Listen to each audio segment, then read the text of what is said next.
बिस्मिल्लाहिर्रहमानिर्रहीम। अस्सलाम वालेकुम। हकीकत टीवी साइंस एंड हेल्थ में खुश आमदीद। बड़ी ही अजीबो गरीब डेवलपमेंट हुई है कि इस वक्त अमेरिका में डिस्कस ये हो रहा है कि अगर रूस फिज़ा के अंदर जाकर एटमी हमला कर दे तो सबके सैटेलाइट तबाह हो जाए। रूस फिज़ा में कर रहा है या नहीं कर रहा, लेकिन जो ज़मीन पर उसने काम शुरू कर दिया है, आप सोच नहीं सकते 75 साला ताकत को ज़मीन बोस वो करने जा रहा है। ये जो शख्स आपकी स्क्रीन पर आ रहा है, जानते हैं कौन है? ये हंगरी का प्राइम मिनिस्टर है। और हंगरी का प्राइम मिनिस्टर यानी यूरोप का, यानी यूरोपीय यूनियन का, यानी नेटो का, वो अचानक हंगामी दौरे पर रूस पहुंच गया है। अब हालत ये है कि उसके बाद पुतिन ने उसको वेलकम किया और अमेरिका से लेकर पूरा यूरोप इस वक्त देख रहा है कि हुआ क्या है। आपको या हमें शायद अंदाजा ना हो, ये पहला कदम है कि रूस नेटो को तोड़ने के लिए जा रहा है। और आप सोचें कि हंगरी के प्राइम मिनिस्टर ने पुतिन से मुलाकात करके सारी दुनिया के सामने कहा है कि ये जो नेटो है ये सिर्फ जंगें बर्पा करने के लिए है, ये पूरी दुनिया में सिर्फ तबाही लाने के लिए है। इनका काम सिर्फ बर्बादी, जंग, फसाद, ये तमाम चीजें करना है और हम इसके हक में नहीं। यानी पहला मुल्क हंगरी बना है, यूरोप से उठकर प्राइम मिनिस्टर आया। कोई यूरोपियन कंट्री का प्राइम मिनिस्टर जाकर मुलाकात करने को तैयार नहीं था पुतिन के साथ। कोई मुल्क का प्राइम मिनिस्टर तैयार नहीं था, लेकिन ये शख्स आया है और इसने आकर फौरी तौर पर मुलाकात की पुतिन से। और अमेरिका से लेकर यूरोप में सब में हलचल मच गई है कि क्या हुआ। इसका मतलब है कि हमारा आपस की यूनिटी और तबाह बर्बाद होने जा रही है। और जाकर उसने नेटो को कहा, अब नेटो मुकम्मल तौर पर उसके टुकड़े टुकड़े होने जा रहे हैं। और ये पहली दफ़ा होगा। इसका सबसे बड़ा जो नुकसान होने जा रहा है कि ये नेटो, इन्होंने इस्लामिक वर्ल्ड में जो उधम मचाया था, जो अफगानिस्तान में इन्होंने हाल जाकर किया है, ये इराक गए, ये न जाने अमरीकी फोर्सेस को कैसे सपोर्ट करते हैं। यानी दुनिया भर में जहां पर जलालत होनी होती है ये पहुंच जाते हैं। और इसराइल अब तैयारी करके बैठे कि हमारी मदद करने के लिए आए। जो इस वक्त पुतिन ने काम कर दिया है, डेंट, यानी आप सोच रहे टुकड़े टुकड़े उसने कर दिया है। ये पहला उसने काम किया है कि यूरोप के एक लीडर को बुलाया। अब उसके बाद आप देखिएगा जो 27 ममालिक हैं यूरोप के अंदर, अब यूरोप आपको टूटता हुआ आहिस्ता आहिस्ता नजर आएगा। देखिए, मैक्रोन ने यह बात कही थी, फ्रांस के सदर ने। उसने कहा था कि मुझे नेटो टूटती हुई नजर आ रही है। उसने कहा था कि अंदर से हमारी यूनिटी टूट रही है। उसको पता था मामला हो रहा है। हो क्या रहा था? पुतिन ने असल में काम ये किया कि बड़ी देर से अंदर खाते मामला तय करने शुरू कर दिए। रूस ने अंदर खाते जितने इनके सदर हैं, जो वजीर आजम हैं, वो सारे किस तरह काम करते हैं। देखिए, उसने काम ये किया कि कई ममालिक से जिसको इंटेलिजेंस मालूमात मिली कि यार ये मुल्क काम कर सकता है, ये तैयार नहीं है। क्योंकि यूरोप अब गैस देना चाह रहा था, यानी आगे दुनिया को कि हम वहाँ से लेकर आगे तक पहुँचाएंगे। अब प्रॉब्लम ये हुई कि रूस से जो गैस जाती थी वो गैस यूरोप को भी नहीं मिल रही, वो भारत तक जा रही, वो यानी इतना मसाइल उनके लिए पैदा हो गए। तो इस सारे सिनेरियो में अब इन्होंने हाथ खड़े करने शुरू कर दिए। वो कहते हैं जी भाई बस बहुत हो गया। ये आया, उसने आकर कहा कि जी यूक्रेन की जंग आप ख़त्म करें, ये हम लड़ाई के चक्कर में नहीं है, हम भी चाहते हैं कि आप मामला हल करें, बहुत हो गया तमाशा। इससे हमारा यानी घर मुतासिर हो रहा है, पूरा मेरा हंगरी मुतासिर हो रहा है, यूरोप मुतासिर हो रहा है, ये तबाह बर्बाद हो गए हम, तो हम करें क्या। इस सूरत हाल में पुतिन ने उसके साथ और भी बहुत सारे ममालिक के लीडर ना बहुत तैयार हैं, वो पुतिन से आकर मुलाकात करेंगे। इस बंदे ने वो काम कर दिया है कि आप सोच नहीं सकते कि यानी पूरी दुनिया को हिला कर रख दिया। पहले नॉर्थ कोरिया के साथ डील फाइनलाइज की, ईरान से डील फाइनलाइज की, हौसियों के साथ अपने मामला तय कर, उनको हथियार देने के लिए जा रहा है। हमास के साथ अपने मामला तय किए, लिबनान को हथियार देने के लिए जा रहा है, हिजबुल्लाह के साथ मामला तय हो गए। उसके अलावा इंडिया के प्राइम मिनिस्टर मोदी को वो वहाँ पर बुला रहा है और उसके साथ अपने मामला तय कि वो अमेरिका के खिलाफ जाए।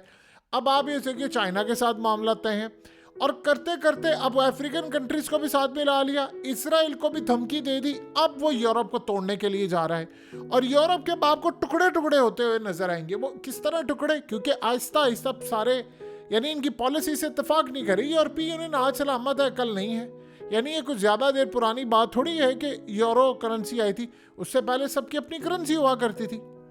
प्रॉब्लम ये है कि बहुत सारे उनमें से जो ममालिक हैं वो तो अमेरिका के खिलाफ है, वो इसराइल के खिलाफ है। अब 4-5 ममालिक तो खुल्लम खुला इसराइल की वहाँ पर मुखालफत कर रहे हैं। अब वो ये समझ रहे हैं कि भाई अगर ये सूरत हाल है तुम यहाँ से निकले। अब नेटो का मामला क्या है, ये असल में क्यों अभी तक होशियों के खिलाफ नहीं जा पा रहे? वो कह रहे हैं, आधे कह रहे हैं कि भाई हम क्यों जाए, इसराइल गलत कर रहे हैं, आधे कह रहे हैं हम जा रहे हैं, उस चक्कर में कोई जा नहीं रहा। आप ये देखिए ना कि अभी तक होशियों के खिलाफ लड़ने के लिए कौन है? अमेरिका और बरतानिया, और तो कोई आगे नहीं आया। भारत ने भी इनकार कर दिया, इसराइल खुद नहीं आ रहा। तो अब पुतिन ने वो काम कर दिया है कि इनकी बादशाहत बिल्कुल ताश के पत्तों की तरह बिखरने जा रही। वो अकेला बंदा उसने बैठ कर काम कर दिया, उसने पूरे यूरोप में दरार डाल दी है। यानी वो बंदा बुला लिया है जो पहले कोई आने को तैयार नहीं था।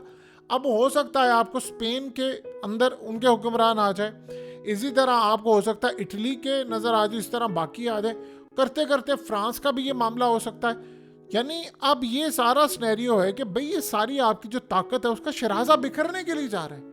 वो कहते हैं भाई हमने साथ नहीं देना। अब इसके बाद जब ये मामला होगा, मिसाल के तौर पर हंगरी आ गया, वो कहता है जी आकर क्या आप हमें गैस दें, आप हमें तेल दें। अब जाहिर सी बात है कोई ना कोई तो रास्ता उसके लिए निकालना पड़ेगा, क्योंकि लैंडलॉक कंट्रीज होती हैं, सारे एक दूसरे के साथ ही जुड़े हुए हैं। तो अब मसला ये है कि ऐसा ऐसा करते करते रूस तक और बहुत सारे मामला, अब आहिस्ता आहिस्ता एक लड़ी टूटी है। अब एक दफ़ा आपने सिलसिला टूटता हुआ देखना, वो लड़ी टूटती टूटती आगे आगे आगे आगे चलती जाएगी, वो जाकर पूरे का पूरा शराजा बिखर जाएगा। यानी ये मामला हमने आज से पहले कभी भी नहीं देखा इस तरह के, यूरोप के इस तरह टुकड़े टुकड़े होने जा रहे हैं। यानी आप ये सोचें कि यूरोप में भी हुआ ये कि चाइना की जानिब से गाड़ियाँ आनी थी और चाइना ने यूरोप की मार्केट को तितर बितर करने के लिए जा रहा था अपनी इलेक्ट्रिक व्हीकल से। उन्होंने चाइना के टैरिफ लगा दिए, टैक्स लगा दिए उसके ऊपर, और चाइना ने कहा अच्छा तुम ये काम कर रहे हो, ठीक है, जो तुम्हारी गाड़ियाँ आती हैं मेरे मुल्क के अंदर, मैं देखो उसके साथ क्या हाल करता हूँ। ये याद रखिएगा, BMW से लेकर रोल्स रॉयस से लेकर दुनिया की क्लास की जो गाड़ियाँ हैं, क्लास की गाड़ियाँ, वो सारी गाड़ियाँ यूरोप बनाता है और बरतानिया बनाता है और पता नहीं कौन कौन से ममालिक। उन्होंने कहा जी जो मुझ पर टैक्स लगाएगा मैं उन पर लगाऊंगा। अब यूरोप की मार्केट तो ऑलरेडी ख़राब है। अब ये काम क्या करेंगे कि इसके बाद 4-5 ममालिक और आ जाएंगे। यानी यूरोप के अंदर ये हम ऐसा सूरत हाल देखेंगे कि हो सकता है 10-12 ममालिक इकट्ठे हो जाएं और वो कहें ठीक है जी हमने तो लड़ाई नहीं करनी, हम पुतिन के साथ हैं, आप हमारे साथ मामला तय करें, हमें गैसेस दें। अब जाहिर सी बात है ऐसा तो हो नहीं सकता कि आधा यूरोप एक साइड पर हो जाए और बाकी ना करे। इसका मतलब है कि मिलकर इन सबको फैसला करना पड़ेगा कि भाई ये यूक्रेन का मामला छोड़ें, अब इस सारे सिनेरियो में आगे बढ़े। अब दूसरी जानिब आप ये देखिए कि ट्रंप ने क्या कहा था। ट्रंप ने कहा था कि मैं इक़्तिदार में आऊँगा, मैं नेटो को आके ख़त्म कर दूंगा। उसने कहा कि हम नेटो से निकल जाएंगे, सबसे ज़्यादा हम बजट देते हैं, रहने नहीं है हमने इसमें, ये सिर्फ जंगों का सामान मुहैया करने का एक बिल्कुल फसाद बर्पा करने वाला एक इदारा बन चुका है। इनका काम क्या है नेटो का? आप देखें ना कि किस तरह पाकिस्तान से नेटो की सप्लाई जाती थी, अफगानिस्तान के अंदर जाकर इन्होंने क्या हाल किया नेटो ने वहाँ पर, और नेटो का असला और न जाने क्या कुछ। सो अब जो सबसे बड़ा सिनेरियो इस वक्त बन रहा है वो आपके और हमारे दरमियान इस वक्त आने वाला एक ऐसा तूफान है। यानी दुनिया उसको देख रही है कि यूरोप अब उसके टुकड़े टुकड़े क्या होने जा रहे हैं। यानी अब यूरोप के अंदर इतनी नाइतफाकी हो गई है कि वो मजीद लड़ने को तैयार नहीं। देखिए कितनी देर तक आप जंगें लड़ सकते हैं, एक आपकी सारी ताकत है। यूरोप के अंदर सारे ममालिक एक होते हैं, उन्होंने नेटो बनाई है, यूरोपीय यूनियन का हिस्सा है, और इस सारे सिनेरियो में आज इनके पैरों तले ज़मीन निकली कि उस बंदे ने भी किसी को नहीं बताया और पुतिन ने भी उसके साथ खामोशी के साथ मामला तय किया। उसे अमेरिका को और इजराइल को बताया, बताओ अब कैसा दिया ना मज़ेदार, कैसा तुम्हें मज़ा आया। अब उसके बाद जो अगला सिनेरियो है वो ये है कि यूक्रेन को भी झटका लगा, बाकियों को भी लगा कि यार ये तो जंग हमने बढ़ानी थी। ये असल में प्लान क्या हो रहा था? प्लान ये हो रहा था कि सारे यूरोप को लड़ा दिया जाए रूस के साथ। अब रूस असल में अंदर खाते काम ये कर रहा है, वो अंदर खाते इनके साथ मामला तय कर रहे। अब एक बंदा आया, हिम्मत पकड़ के दूसरा आएगा, तीसरा, चौथा, पांचवा, या ऐसे ऐसा करते करते बाकी सारे ममालिक आना शुरू हो जाएंगे। सो किसी को इस वक्त नहीं पता कि मामला कहाँ पर जा रहे हैं, क्या नहीं जा रहे, सब तंग हो रहे हैं। अमेरिका का प्लान बर्बाद हो चुका है। देखिए सबसे बड़ी बात यह है कि एक बात पुतिन ने बड़ी आला की थी, उसने कहा था ये जो पुराना दुनिया का ऑर्डर है हम इसके टुकड़े टुकड़े करने जा रहे हैं। अब दुनिया को नए ऑर्डर की ज़रूरत है, अब दुनिया नए तर्ज पर चलाई जाएगी। ये गया अमेरिका का निज़ाम, ये गया सब कुछ। आप सोचे 75 साल होने वाले हैं नेटो को, और उसके बाद आज नेटो के यानी जो हशर वाले मामला तुम देख रहे हैं, जो नेटो के इस वक्त हशर हो रहा है, असल में अमेरिका निकल गया और ये बाकी सारे निकल गए, तो बाकी पीछे रह क्या जाएगा? फिर क्या होगा? ये सारे आगे बढ़ेंगे, फिर कोई भी नहीं। इन सब ने असल में काम ही यही किया था कि नेटो और बाकी सारे जो ममालिक हैं वो असल में आगे बढ़ें और मदद करें, और वो जहाँ जहाँ ज़रूरत हो इनका काम करें। अब अगले सिनेरियो के अंदर अभी इसराइल तो इस तैयारी में बैठा हुआ है। असल में कहानी भी यही है, इसराइल ये चाह रहा है कि किसी तरह मेरी जो लेबनान से जंग छिड़ती है उसमें मैं अमेरिका को ड्रैग करके ले आऊँ। अमेरिका के ऊपर जंग मुसल्लत हो जाएगी तो आर्टिकल 5 वैसे ही लग जाएगा, तो फिर आहिस्ता आहिस्ता मैं पीछे हट जाऊंगा, यानी फिर अमेरिका और नेटो इन सब की जंग बना दूंगा। अभी ये सारे पागल तो नहीं बैठे हुए। यूरोप के अंदर हालात बहुत ज़्यादा ख़राब हैं, वहाँ पर अब वो पहले जैसे मामला नहीं रहे, रिसेशन वहाँ पर आ चुका है। आप इटली के हालात देख लें, आप ग्रीस के हालात देख लें, अब बाकी सारे कंट्रीज़ के हालात देख लें, तो आहिस्ता आहिस्ता वो सारे ममालिक कह रहे हैं कि भाई हम इस सिनेरियो में कोई ऐसा काम करने को तैयार नहीं है जिससे मजीद जंग बढ़े। अब इसने अगर ये बता दिया है कि भाई काफ़ी सारे जो ममालिक है वो आपके साथ है, तो हम आपके साथ जंग नहीं चाहते। अब सारे अगला सिनेरियो बनाएंगे। अब सोचें अब डील क्या होगी। डील ये होगी, रूस ने कहा है आज कि भाई मैं यूक्रेन की लड़ाई ख़त्म करना चाहता हूँ, मामला तय करें, जो इलाके मैंने फतह कर लिया मैंने छोड़ने नहीं है, आप उन इलाकों को रखें और हमें गारंटी दे दें कि नेटो में आप सोचें यूक्रेन की जंग शुरू क्यों हुई थी? शुरू क्यों थी? जिस नेटो में यूक्रेन ने शामिल होना था, ये पाकिस्तान समेत सारी दुनिया में बहरान जो पैदा हुए क्या थे? नेटो ने यूक्रेन में अपने पंजे गाड़ने थे और यूक्रेन को शामिल करना था नेटो में, बस ये बात थी। पुतिन ने कहा था क्यों जाएगा, क्योंकि उसको पता था कि बाद में जंग छिड़, उसने कहा था आप करें, मैं उसके बाद देखिए हल क्या करता हूँ। अब यहाँ पर करते करते मामला ये हुआ कि जिस नेटो में जमहूरियत इख्तियार करनी थी वही अगर टूट जाएगी तो बाकी क्या रहेगा? नेटो चीफ क्या करेगा? ये फौजें जहाँ पर दौड़ाते फिरते हैं, ये कर लेंगे वो कर लेंगे, अगर वो नेटो ही सलामत नहीं रहती तो फिर क्या करेंगे? उसमें डेंट तो पड़ चुका है। अब असल में आहिस्ता आहिस्ता देखिए, सबसे पहले यूरोप मुतासिर कैसे हो रहा है, वहाँ पर हालात ख़राब हैं, वहाँ की इंडस्ट्री बंद हो रही, गैस वहाँ पर नहीं है, वहाँ पर वो तेल लेते हैं, जो आप सोचे ना रूस से तेल लेना और गैस लेना वो सस्ता था, या वो पहले इंडिया जाएगा वहाँ से होता वो ख़रीद कर बाकी आएंगे। आप बताइए सारे सूरत हाल में जो पाबंदियाँ इन्होंने लगाई है अब क्या होगा? या ऐसा ऐसा सुलह की तरफ जाएंगे कि ठीक है यार आप बैठे बातचीत से मसला हल करें, और रूस को कहा कि भाई आप सुलह कर ले। मसला क्या है कि पुतिन ने अपने मिसाइल बेलारूस में डिप्लॉय कर दिए हैं और वो सीधा जाकर हिट करने जा रहे हैं यूरोप को। अब कंट्रीज कह रही हैं कि भाई ये लड़ाई होने जा रही है, आप हमारा पूरा मुल्क क्यों तबाह करें, हम तो आपके खिलाफ जंग नहीं चाहते। तो अब ऐसे ऐसे सारे खुलकर सामने आ रहे। अब सोचे जरा अमेरिका को क्या झटका मिलने वाला है। मोदी को वो वहां पर बुला रहा है, मोदी के ऊपर इसराइल और अमेरिका का प्रेशर, अभी तुमने जाना नहीं है। वो कहता भाई मैं तो जाऊंगा और मैं तो ये मामला तय नहीं कर रहा। उसके आने से पहले उसे हंगरी के प्राइम मिनिस्टर को बुला लिया और पैगाम ये दिया इंडिया को कि तुमने घबराना नहीं है, तुम हमारे साथ खड़े रहो जैसे पहले खड़े रहते थे, तो इस सारे सिनेरियो में अमेरिका और इसराइल कुछ भी नहीं कर सकते। सो उसने अपनी चाल चल दी है, इन्होंने अपनी चाल चल दी है। किसी को कुछ समझ नहीं आ रही कि करना क्या है, कैसे मामला आगे लेकर चलने हैं। इसराइल का ख्वाब इस वक्त चकनाचूर हो रहा है। देखिए कोई ना कोई रास्ता तो इनको रूस को तबाह करने के लिए निकालना था। अब लेट से अगर सुलह हो जाती है इनकी, तो आप उसका अंदाजा कर सकते हैं कि मामला किस लेवल पर चले जाएंगे।